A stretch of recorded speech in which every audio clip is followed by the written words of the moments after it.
Hi, friends. On Sunday, we thought about how unreliable our feelings can be as indicators of the reality of the presence of God, and how even when we feel like God is distant, we can still grow in our faith and deepen our trust in Him. Now, I know that when something tragic or heartbreaking happens, our mind often goes to, where is God? Or why did God let this happen? And asking those questions doesn't mean that we've lost our faith. It means that we're seeking answers.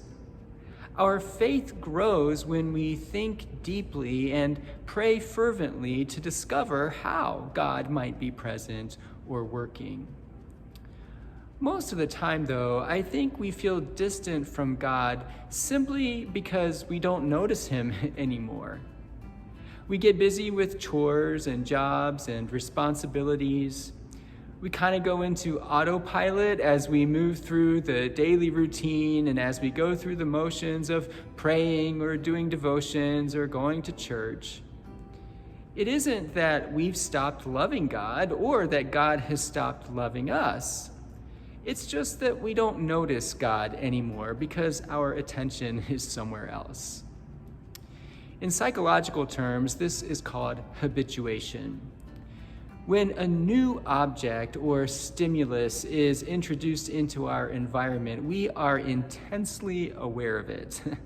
But our awareness fades over time. So one example is when you start wearing a watch. The first time you wear it, you notice it over and over. It bothers you, but then after a while, you don't even realize it's there anymore. One of the greatest challenges in our life is fighting what might be called spiritual habituation, or the fading awareness of God's presence with us. We put our spirituality on autopilot. Our relationship with God becomes more mechanical than meaningful, and we wonder why God seems uninterested or uninvolved in our life, not realizing that the fault is not that God has gone away, but the fault is that we have failed to recognize God's activity in every ordinary moment. The truth is that God is always with us and God is always working.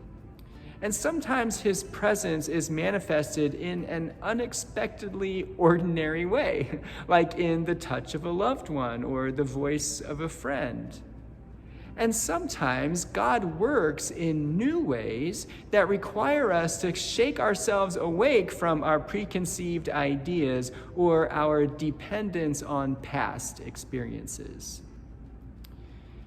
Maybe ordinary days aren't ordinary at all, but maybe they are opportunities for us to refocus our attention.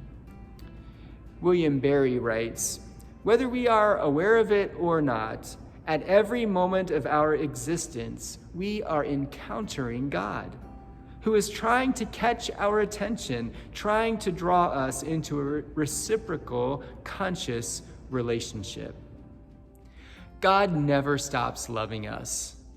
God never leaves us or turns away from us.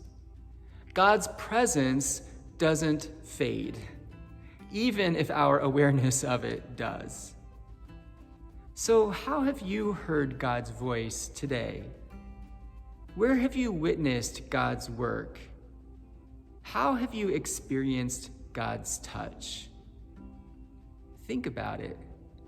Pray about it, and give thanks for it. Thanks for listening, and I'll see you again next week.